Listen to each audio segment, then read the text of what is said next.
Gentlelady yields back. The gentleman from Arizona is recognized, Dr. Gosar. It's good to see you, Mr. Horowitz. Sorry you had to hear some of the ranting and raving and people talking out of both sides of their mouth. I mean, we can bring up abortion and, oh my God, how is that not the ultimate in hypocrisy? So I'm going to take a little different tact. I want to talk about the foreign access to the Clinton email server. So what difficulties did the FBI have during the intrusion analysis process of the capacity of the servers? Well, in terms of difficulties, what they were trying to do is understand who had intruded, if at all, and one of the challenges they had was getting the servers themselves and obviously recreating what was on the servers and what emails and evidence trafficked through it, but also the fact that foreign adversaries might not leave footprints if they did attack the server. Right, but we didn't have all the server materials in that. Correct. So that leads me to my next question. So how did the FBI square its lack of the complete data with a definitive statement on whether an adversary compromised Clinton's server or system? Well, I think, one of the issues was trying to understand Director Comey's statement where he both, in his July 5th statement, indicated that there wasn't evidence of that they had uncovered evidence of an intrusion, but they wouldn't necessarily know that either. And that was a question we had, and as we lay out here, they explained to us the steps that they took, and we questioned the individuals who were involved in the intrusion analysis.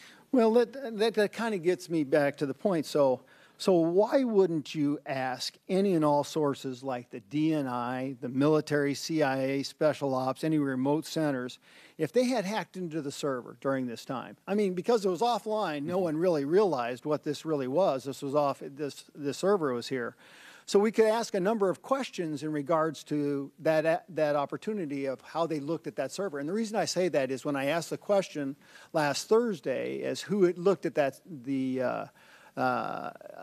server, I was told that it was an individual from the FBI. Mm-hmm. So to me, that's bothersome because once again, we saw upper echelon FBI with problems with this aspect.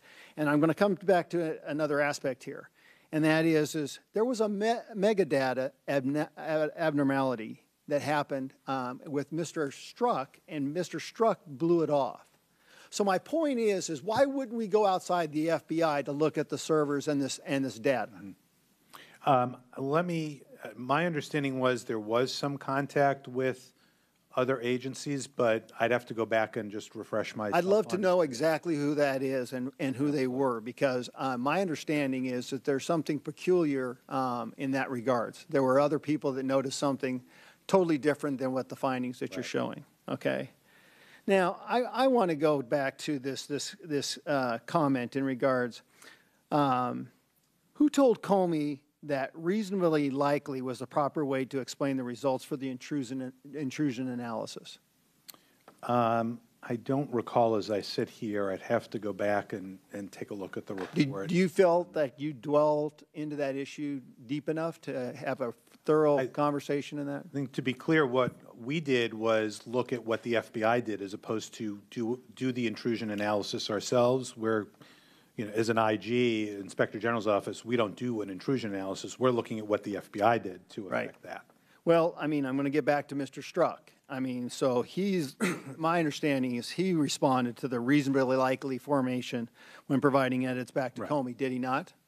He did. So once again, there's a common thread that we're seeing here with Mr. Strzok, not just in the parsing of words, but also in megadata anomalies, as well as looking at sources within the data.